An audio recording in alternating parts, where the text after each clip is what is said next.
So it was in Spain where Turks or Muslims in general cherished the importance of living together and sharing their experiences.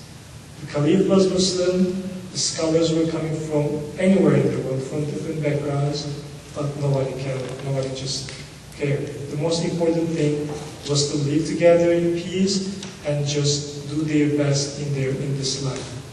Think about it. We talked about, while I was reading the prayers here, I told one important thing. When we die, what's going to left after us? Is it the money that we are working for? Is it the wealth? Is it the name? The most important thing is our connection with God. Whether we follow His orders or not, that's the most important thing. And that is actually what God asks to do. Think about the story of Abraham. We are all children of Abraham. We consider him as our father. Muslims, as the Rabbi said, pray 5 times a day. In each prayers, we cite the name of Abraham. Every time we sit, one part of our prayer, we mention his name. And we pray God to bring peace to Muhammad as he brought peace to Abraham. Because we believe that Abraham was blessed by God. That's why I brought Quran with me, the Holy Book. And in the chapter on, the second chapter actually, the chapter on cattle, we have a story of Abraham. How he found the most important thing in his life. As I said, what is the most important thing?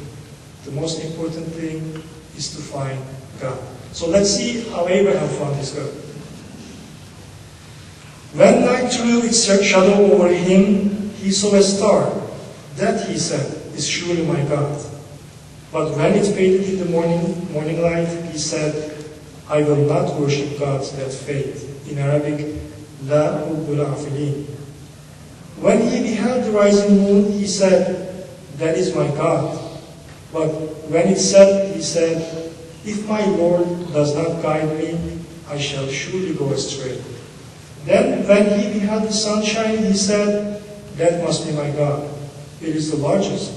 But when it set, he said to his people, I disown your idols. I will turn my face to him who has created the heavens and the earth and will live a righteous life. I am no idolater. So the righteous life is what Abraham was asking for. I believe that is what we must ask today.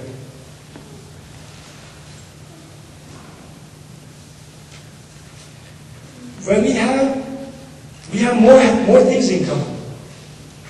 The most important thing, we have Abraham. It's just enough for one commonality.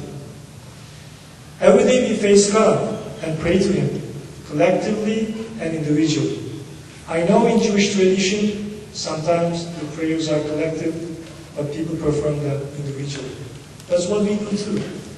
We have a leader in the prayers, but when it comes to the direct connection between the self and God, it is just a personal experience.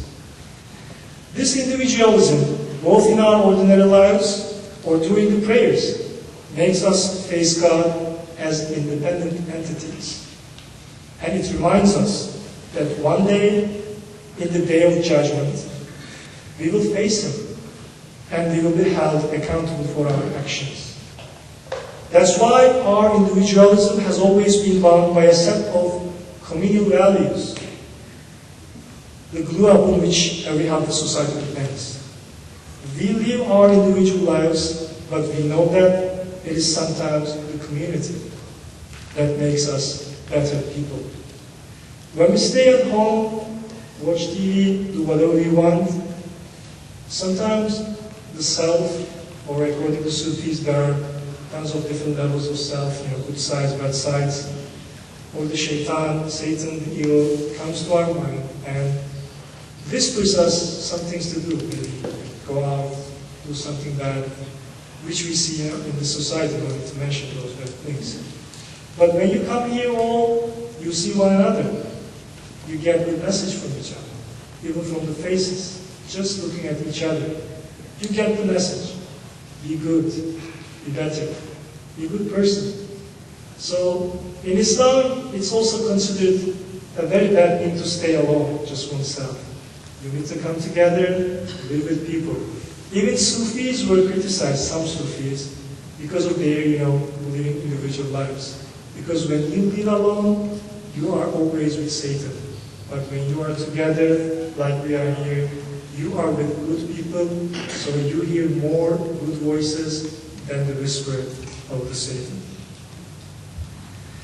We value community, the neighborliness, just as stated in the Ten Commandments. We love our neighbors, we shall love our neighbors. Or, as in the statements, sayings of Prophet Muhammad.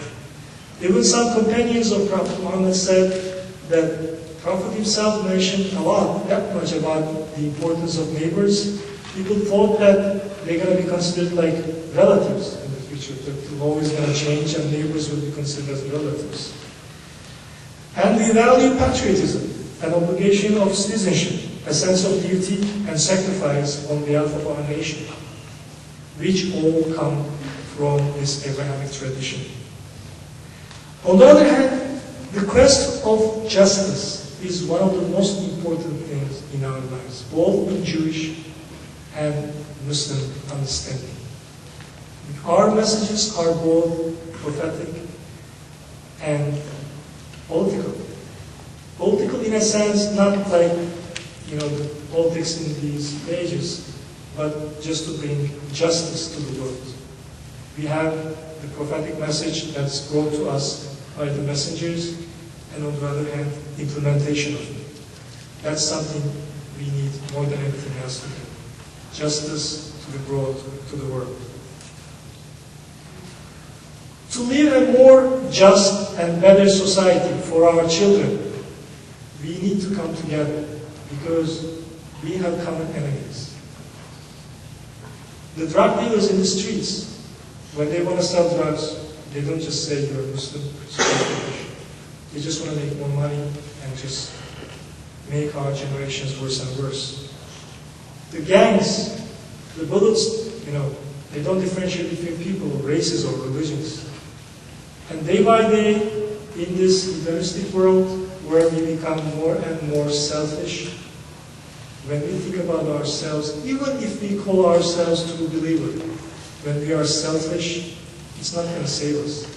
One day in this life, we will meet somebody which we didn't care before, attacking us, doing something bad to us, and we will feel suffering.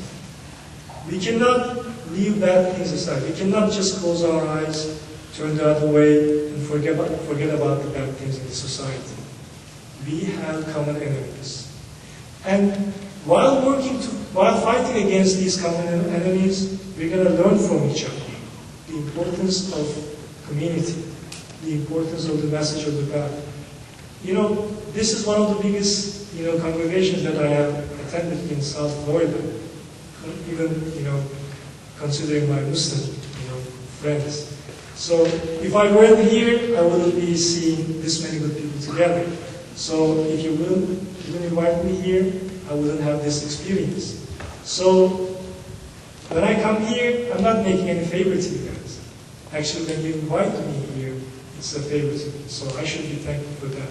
The same thing for anybody else too. When you invite your neighbor to your house and talk about good things and let the children play together and learn the cultures together, you are actually doing a favor to yourself too, because at the end of the day, you're going to feel that good and you're going to meet your next generation, your children, live in a hopefully more safe and secure world.